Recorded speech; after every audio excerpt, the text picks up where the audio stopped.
Bonjour. Voilà, là il faut recommencer encore, tout le temps c'est comme ça. Chers compatriotes, vous êtes en direct avec le Thier africain, Georges Passy. Donc je fais cette vidéo. Les dictateurs africains fêteront-ils Noël ainsi que le Nouvel An? Oui, ils fêteront Noël. Parce que Noël, c'est la fête du diable, la fête des démons. Noël, c'est la fête, comme les musulmans disent, du shaitan.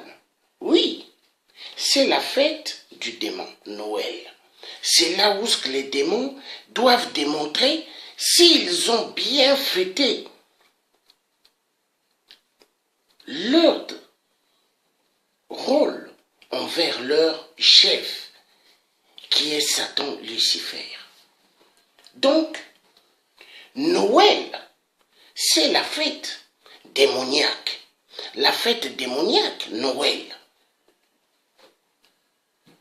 Donc, les dictateurs fêteront-ils Noël? Oui, ils fêteront Noël en Afrique, les dictateurs. Parce que les dictateurs, ils s'en foutent qu'ils ont pas mal des esclaves. Il y a tellement des esclaves en Afrique. Eux, ils s'en foutent.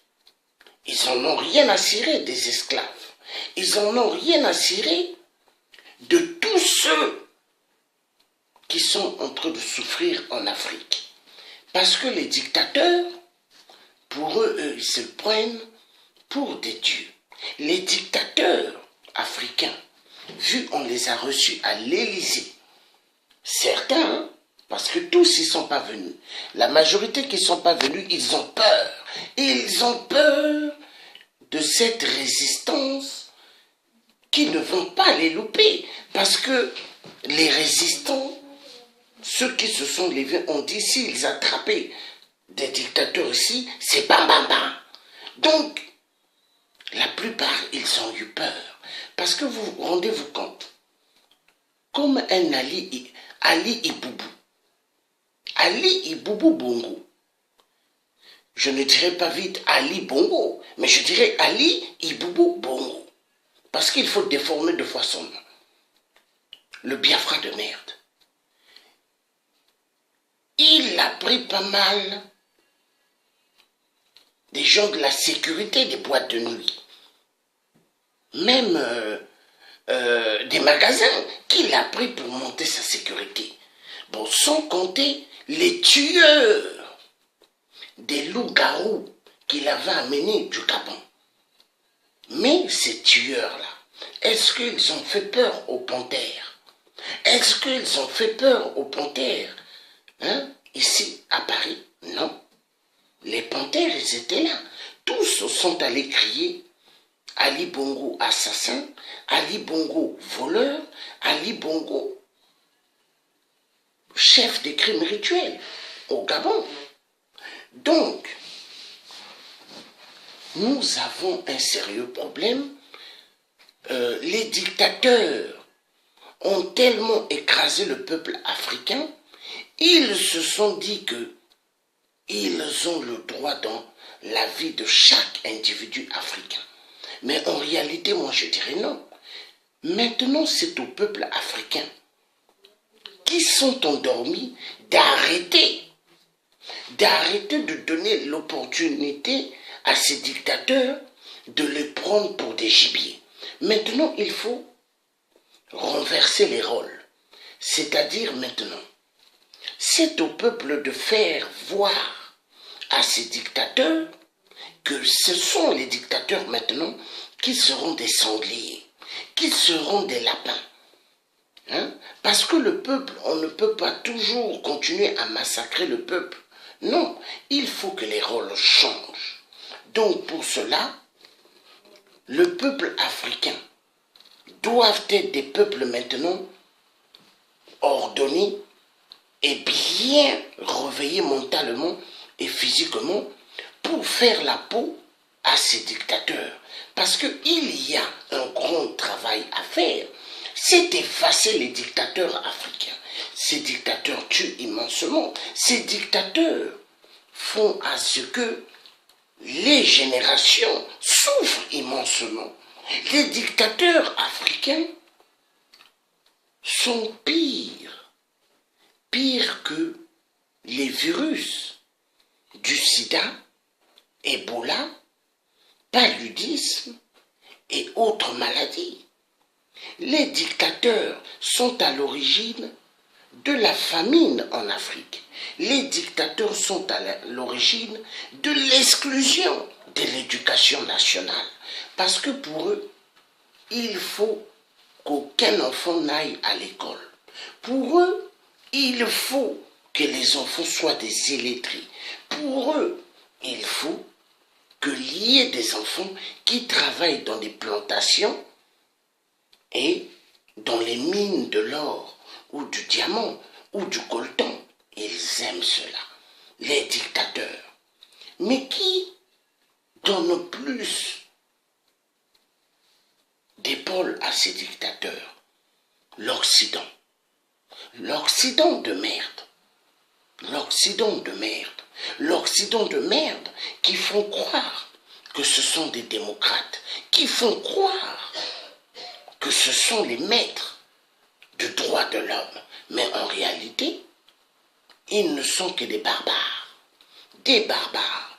Donc les dictateurs, ils vont bien fêter Noël, ils vont inviter toutes leurs maîtresses, parce que parmi les dictateurs là, il y en a qui ont 30 à 40 ou même 60 ou 100 femmes. Les dictateurs, parce que pour eux, ils veulent bien jouir de la vie pendant qu'ils sont sur terre. Parce que le jour quand ils vont mourir, les dictateurs là, ils ne verront pas le royaume, ils ne verront pas là où il y a Dieu, mais ils iront directement en enfer. En enfer là-bas, il y a des coups de fouet. Des coups de fouet. Hein? Donc ils seront chicotés 24 heures sur 24. Ils auront des cadenas à la bouche. Ils pourront ni crier, ni parler. Les dictateurs. Donc ces dictateurs-là, qui se prennent pour des caïds, qui cherchent à enlever tous les résistants qui parlent, tous les résistants qui défendent la cause de la vie humaine. Mais est-ce que dans la vie, on peut faire taire à tout le monde? Moi, je dirais non. Je dirais non. Je dirais non. C'est comme le président Emmanuel Macron. Il avait fait un discours où ce qu'il a dit. Maintenant, ceux qui vont se lever contre les dictatures, hein, contre les systèmes ici de la France-Afrique, et s'ils font des bavures, on va les renvoyer dans leur pays d'origine. Mais pourquoi il a dit cela? Parce que pour lui, Emmanuel Macron, il faut empêcher à ceux qui ont fait, qui sont en train de faire des trucs ici, de les empêcher parce qu'ils sont africains, donc on peut les envoyer dans leur pays d'origine. Du jamais vu. Du jamais vu. Les dictateurs vont-ils fêter Noël? Oui. Les dictateurs vont-ils fêter la Nouvelle An? Oui. Ils vont fêter Noël, ils vont fêter la Nouvelle An, parce que pour eux, ils vont remercier leur maître qui est le Chétan, qui est Satan, ils vont le remercier. Ils vont le remercier parce que pour eux, Noël, c'est une fête grandiose. Pour eux, Noël, c'est là où ils pourront manger des gibiers. Les gibiers, la viande. Mais la viande, ce n'est pas la viande des gibiers hein, en réalité. C'est la viande qu'ils vont changer l'être humain en viande de gibier. Parce qu'ils ont une tactique. Comment ils peuvent changer l'être humain pour qu'il devienne du mouton ou un sanglier? Ça, ils savent comment le faire, les dictateurs. Donc, nous avons l'un des grands dictateurs au Congo-Brazzaville qui est 8%. 8% de grands cannibales. 8% qui aiment bien manger la chair humaine. 8% qui aiment bien boire le sang humain. Et 8% qui montrent à cette communauté internationale qu'il est un pape bon. Mais au fait, c'est un pape très dangereux. Un pape très dangereux qui massacre et qui n'a aucune pitié. 8%, le nouveau pape du Congo, a demandé à Emmanuel Macron, pourrais-je avoir le tiers africain? Parce que pour 8%, il s'est dit, s'il a le tiers africain, Georges Passy, qu'on lui donne là actuellement, il fêtera mieux Noël. Mais 8% attendra longtemps, il n'aura jamais le tiers africain. Parce que moi, j'avais dit dans une vidéo, 8%, si tu veux avoir le tiers, attrape d'abord Dieu, le Créateur, qui a créé le ciel et la terre. À ce moment-là, tu pourras attraper le tiers. Mais est-ce que 8% peut attraper Dieu? Dieu qui a créé l'univers, Dieu qui a créé toutes choses. Non. 8% ne peut pas attraper Dieu. Donc cela prouve que 8% est une merde devant Dieu. 8% est une merde. Donc il ne peut pas attraper Dieu et il ne peut pas attraper le tiers. Parce que dans la vie, c'est pas parce qu'on va corrompre Emmanuel Macron pour les valises de la France-Afrique qu'on peut corrompre Emmanuel Macron pour avoir le vrai résistant. Non, non. 8% a mené ces loups-garous, mais qui ne vont pas fêter Noël à côté de lui. Ces loups-garous sont ici à Paris, avec des visas de long séjour, donnés par l'ambassade de France, et certains ont des passeports diplomatiques. Crime contre l'humanité, parce que les tueurs de 8% vont faire un travail excessivement dangereux. Un travail pour en découdre avec la résistance. Cette résistance qui se lève contre 8%. Mais est-ce que 8% peut écraser la résistance? Est-ce que 8% peut écraser ceux qui vont se lever contre le système? Moi, je dirais non. Je dirais non. Est-ce que Ali Bongo peut écraser la résistance des Panthères? Est-ce que Paul Biya peut écraser la résistance camerounaise? Est-ce que le cafard du président du Togo, Yassimé, est-ce qu'il peut écraser la résistance? Je ne pense pas. Je ne pense pas. Est-ce que Paul Kagame peut écraser la résistance rwandaise? Je ne pense pas. Parce que parmi les Rwandais, il y en a qui ne sont pas d'accord avec le cannibale Paul Kagame. Et est-ce que Kabila, le tueur des tueurs du peuple de la RDC, l'ami intime des Occidentaux, l'ami intime d'Israël, parce que Israël ont volé la terre des Palestiniens. Et Israël va en Afrique pour voler les minéraux. Est-ce que Israël peut attraper Dieu qui a créé le ciel et la terre? Est-ce que Israël peut attraper Allah? Est-ce que Israël peut attraper le prophète Mohammed? Mais non. Donc ça veut dire que le peuple israélien, qui sont au fait que des tueurs dans le monde, et qui font souffrir le peuple de Dieu, mais le jour quand Dieu viendra, c'est l'enfer. Mais je veux vous dire une chose, évitez d'aller en enfer, parce qu'en enfer, c'est des coups de fouet. Mais des coups de fouet pas comme la chicotte que les parents ont donnée ici sur terre. Là-bas, c'est avec des clous, des chaînes avec des clous. Hein? Donc imaginez, il faut éviter d'aller en enfer. Donc pour éviter d'aller en enfer, il faut avoir un bon cœur.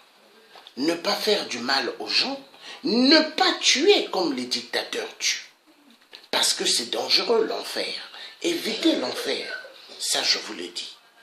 Bon, donc, les dictateurs vont fêter Noël pour remercier leur chef, qui est le Shaitan, qui est Satan. Ils vont fêter la nouvelle année, ils vont crier bonne année. Mais est-ce que la nouvelle année, bonne année, changera-t-il des choses? Non. Les dictateurs resteront toujours les mêmes. Et les Occidentaux barbares, les voleurs des minéraux en Afrique, changeront-ils? Je ne pense pas. Pour que les dictateurs ne puissent plus faire ce qu'ils sont en train de faire, il faut que le peuple africain se lève et puisse en découdre avec eux. Mais pour en découdre avec les dictateurs, comment ça se fera? Ça se fera par un soulèvement, la révolution du peuple. Le peuple africain, il est temps qu'il se lève. Il est temps que ce peuple se lève. Il ne faut pas avoir peur de la mort, parce que si vous avez peur de vous lever, mais les dictateurs vont vous exterminer, parce que même si vous êtes à la maison, eux, ils viendront vous chercher. Parce que la politique, plus tu t'intéresses pas à la politique, mais la politique va s'intéresser de toi. Parce que les dirigeants dictateurs en Afrique, même s'il y a des citoyens qui ne s'occupent pas d'eux, de la politique, mais eux, ils vont s'intéresser à eux parce qu'ils ont besoin de les tuer. Ils ont besoin de leur sang. Rendez-vous compte, ces dictateurs refusent les gens d'avoir de l'eau potable. Ils refusent de donner de l'électricité. Ils refusent à ces enfants d'aller à l'école. Ils refusent l'éducation nationale. Parce que pour les dictateurs, il faudrait au maximum que pas mal n'aillent pas à l'école. Parce que la connaissance, c'est pas bon. Parce que celui qui ne sait pas ABCD, comment il pourra toucher à l'ordinateur? Comment il pourra toucher une tablette? Donc pour les dictateurs, il faut empêcher cela. Et ils aiment cela. Ils sont en train de faire un grand travail, exactement comme ce que les colons ont fait. Vous voyez? Donc, les dictateurs fêteront-ils bien Noël? Oui. Ils vont fêter Noël, ils vont mettre les musiques du monde. Ils vont mettre les musiques où ils vont danser en grand fanfaron, où ils vont inviter des musiciens, pas musiciens, mais musiciens, qui vont venir chanter pour eux, et ils vont danser avec plusieurs femmes, et ils seront contents. Parce que pour eux, fêter et qu'il y ait plus de femmes à côté, eux, ils adorent cela, les dictateurs. Mais les dictateurs africains, connaissent-ils la fin de leur pouvoir? Est-ce qu'ils connaissent le jour qu'ils vont perdre le pouvoir? Ah, point d'interrogation. Ils ne connaissent pas. Est-ce qu'ils connaissent le jour qu'ils fermeront les yeux? Ils ne connaissent pas. Parce que si Omar Bongo le père, s'il savait que la mort allait le prendre, Omar Bongo allait aller vite chercher ses milliards à la banque. Mais la mort ne signale pas. La mort a pris la vie d'Omar Bongo. Et Omar Bongo qui vivait dans le luxe, qui avait pas mal d'argent, qui dormait dans des hôtels, la nuit, il payait 70 000 euros pour poser sa tête dans des hôtels luxueux. Mais est-ce que Omar Bongo, au cimetière, là où on l'a mis, est-ce qu'il peut aujourd'hui payer au cimetière des millions pour dire « je dois sortir du cimetière » Non. Le cimetière, c'est le chemin des pauvres et des riches. Là-bas, il n'y a ni riches, il n'y a ni pauvres. Là-bas, tout le monde sont pareils. Mais c'est ce qui est formidable avec Dieu. Mais Dieu est fort. Parce que sur terre, quand on est vivant, on montre que je suis riche, on montre que l'autre est pauvre. Mais, quand c'est la mort, il n'y a plus de riches, il n'y a plus de pauvres. Tous nous sommes pareils. Non, mais Dieu est fort. Donc les dictateurs, ils doivent bien écouter ce message. Ils doivent bien savoir que Dieu est plus fort que eux. Parce que le mal qu'ils font, la misère qu'ils font au peuple, il y a des enfants. Il y a des enfants qui ne déjeunent pas en Afrique. Il y a des enfants, ils mangent, soit à midi, le soir ils ne mangent pas, le matin ils ne déjeunent pas, mais ça fait immensément mal. Écoutez-moi, il y a des gens, ils ne mangent pas le matin. Le matin, ils ne prennent pas le petit déjeuner. Ils mangent que le soir. Mais ça fait mal. Et il y en a même qui ne mangent pas le matin, qui ne mangent pas à midi et qui ne mangent ni le soir. Imaginez-vous. Ils dorment comme ça pendant 2-3 jours. Imaginez. Et c'est ce qui va arriver. Parce qu'en RDC et au Congo-Brazzaville, ainsi que dans d'autres pays africains, le peuple va finir par se lever. Voilà pourquoi j'ai toujours dit aux gens, arrêtez d'envoyer les Western Union, arrêtez d'envoyer les monogrammes. Tant que vous allez envoyer les monogrammes, les Western Union, en RDC, au Congo-Brazzaville, au Gabon et ailleurs, les peuples ne vont jamais se lever. Parce qu'ils diront que nous avons des banquiers. Nous avons nos parents banquiers qui nous enverront toujours l'argent. Il ne faut pas envoyer l'argent. Il faut laisser. C'est-à-dire, plus ils vont rester affamés, plus ils vont se lever. Mais imaginez, vous avez un chien chez vous. Si vous ne lui donnez pas à manger, ni à boire, mais le chien va finir par s'énerver et vouloir vous attaquer. Donc ce qu'il faut faire, ne pas donner à manger l'argent Western Union aux gens en Afrique.